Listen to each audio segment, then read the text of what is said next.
আগেই মার্ক করে নিতে হবে। জয়েন্টের উচ্চতা সমান না হলে টাইলস দেখতে অসমান লাগবে। এজন্য প্রতিটি ধাপে জয়েন্টগুলো সমান রেখে পাতলা ফিনিশিং দেওয়া জরুরি। শেষে যখন গ্রাউট দেওয়া হবে তখন পুরো সিঁড়ি একদম মসৃণ আর পরিপাটি দেখাবে।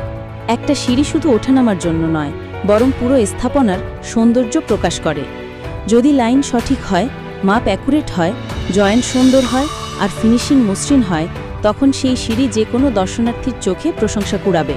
তো ভাইয়েরা, এইভাবেই 3 পাশে ঘোরানো সিঁড়ির টাইল সেটিং করলে আপনি পাবেন একদম নিখুঁত, দৃষ্টিনন্দন আর টেকসই একটি কাজ।